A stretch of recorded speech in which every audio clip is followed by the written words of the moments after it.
Putin's not coming to Alaska to make peace in Ukraine. A ceasefire might possibly be something that he offers up, or perhaps pause to the bombardment of Ukrainian cities. But I'm very skeptical about that. I think it's going to be probably something in a different domain. Now, all eyes on Alaska tomorrow. Vladimir Putin has praised Donald Trump's attempts to end the Ukraine war as energetic and sincere. The Russian leader made these remarks ahead of that summit tomorrow, suggesting he might be open to a new treaty on nuclear weapons between the US and Russia.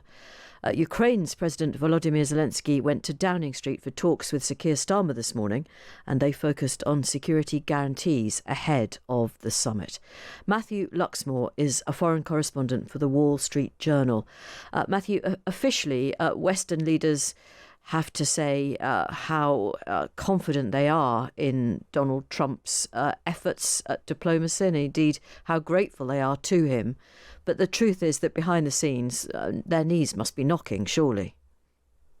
Yeah, I think they're very worried about a kind of Yalta 2.0 where Trump and Putin get together and do what Putin's been dreaming about for a long time, which is kind of hashing out the fate of Europe's security infrastructure and also the fate of Ukraine. Now, the Ukrainians and the Europeans have been really kind of getting together over the last few days to try and prevail upon the American side to avoid giving Putin a sense that they're willing to do that, or indeed kind of making any agreements on anything of that sort in Alaska. And Zelensky has made clear there's not going to be an agreement on Ukraine without Ukraine. And luckily, it does seem like the Trump administration and the White House has made this clear, and Trump as well. They're downplaying expectations. They're making clear that they understand the European position. And this is a kind of feel-out exercise. It's a case of getting together with Putin. And I think from Trump's perspective, trying to gauge how serious Putin is about making peace. Who will be in the room? Apart from the interpreters, will it be Trump with Witkoff in the room with Putin? Well, we don't know exactly, but it seems from reporting that we've seen that the initial meeting will be Putin and Trump with translators. Then I think they'll bring in a bigger delegation, Witkoff, Rubio, etc., Lavrov. And then I think they're due to give a press conference. But I think the initial stage will be the way Trump likes to do things, and certainly the way Putin wants it as well, which is the two of them speaking together. And we know that in previous summits, there was some confusion about note takers, whether Trump was even taking notes or whether anyone was taking notes of the meeting, for example, in Helsinki. But I think in this situation, we're hoping that everything will be documented and recorded. Yes, I mean, the idea that there won't be note takers, I mean, this is madness, isn't it? Yeah, I mean, Trump definitely has this style of, it's a personal style. He believes in personal agency and meeting with other world leaders and making decisions that are very, very important to make over the phone or through, back channels, diplomacy, through other representatives of their government. And for Putin, it's a chance to influence Trump, to try and convince him of Russia's position and perhaps to deliver a very long historical monologue about what he perceives to be the history of Russia and Ukraine relations. So Putin will be trying to kind of bring Trump around to his perspective on things. And I think Trump will be trying to get Putin at least to agree to a ceasefire. Right. How likely is it that a ceasefire is the result, an immediate ceasefire is the result of tomorrow's summit, not even featuring Ukraine? Well, look, I think the important thing is that Putin's not coming to Alaska to make peace in Ukraine.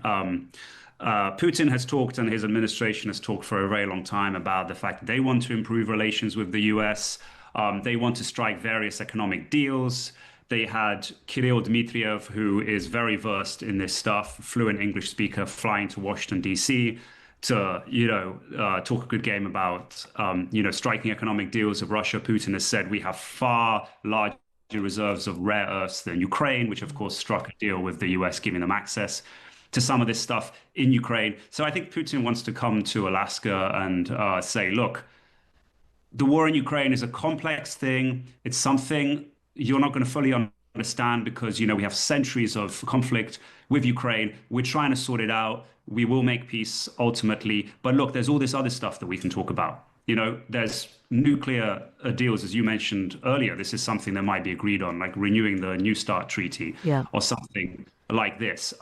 But he also, I think Putin understands he needs to bring something to the table, some kind of gesture that he needs to make Trump think that he's not, dragging his feet over Ukraine. So a ceasefire might possibly be something that he offers up, or perhaps pause to the bombardment of Ukrainian cities. But I'm very skeptical about that. I think it's going to be probably something in a different domain. I mean, shouldn't we still be outraged, really, that a despot like Putin, who invaded another sovereign country, is getting the opportunity to parade on the international stage? There couldn't be a bigger one tomorrow in the United States. I mean, it is all bizarre, isn't it?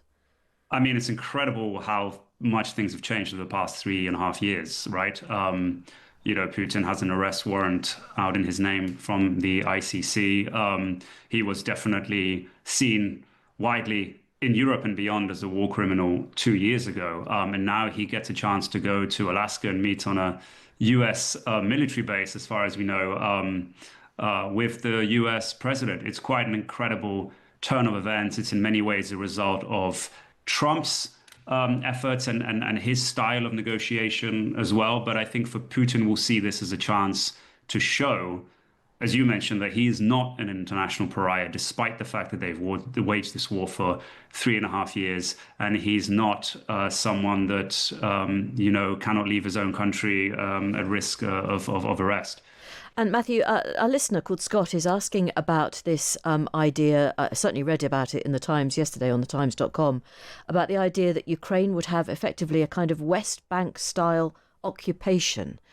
Is that honestly a possibility? I'm not quite sure which exact part of Ukraine your listener is referring to, but I think Trump has made quite clear that there won't be a discussion over what he called last week, possible land swaps between the two countries. The Europeans and the Ukrainians have made very clear to the American side that this is not something that they're going to agree to. So anything that is agreed upon between Trump and Putin is not something that is going to be kind of legitimized. Right. But so people don't need to be alarmed that Russia won't effectively be allowed to control the area it already occupies in Ukraine, in a sort of copy of what happens in the West Bank? Well, I think people should be very worried about that, because that's what's happening right now. I mean, Russia de facto controls the territory that it is occupied, right? So is there sorry to interrupt, but is there a chance that they could simply be left there, allowed to carry on in much the same way? That is the status quo right now, right? So absent any agreement on Ukraine, that will continue to be the case. Russia controls and has ultimate control over the territory it currently occupies in Ukraine. Ukraine has been unable to oust the Russians out of that territory. So what Ukraine is hoping for is a deal that allows it to claw back some of that territory. Absent any peace deal, that is the situation right now. Russia will keep controlling that area unless their army collapses, which, again, has not been the case since Ukraine launched a big counteroffensive in 2023.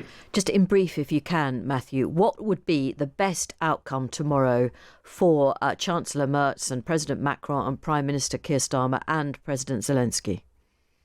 Well, I think the best outcome would be if Trump gets Putin to commit to a softening of his hardline position on Ukraine. Publicly, Russia's demands on Ukraine have not changed since the war started. Essentially, it's Ukraine's disarmament, it's its neutral political status, a Russian veto over its foreign policy, an abandonment of aspirations to join NATO, and giving up the territory that Russia already controls, and ideally for Putin, a lot more than that as well, including all of Donbass. So I think a positive outcome for the Europeans and the Ukrainians would be if Putin softens some of his positions. He says, look, we're willing perhaps to bring our forces out of this part of Ukraine, which would be a great scenario, I think, for Ukraine. Or we're willing to allow Ukraine to, join NATO ultimately under these and these conditions. So that already would be some progress compared to the situation we've had so far, which is kind of very intransigent Russia. And then, of course, they bring that to the Europeans, and hopefully then discussions can begin about how that will look in practice. Thank you for your time, Matthew. Matthew Luxmoore is a foreign correspondent for the Wall Street Journal.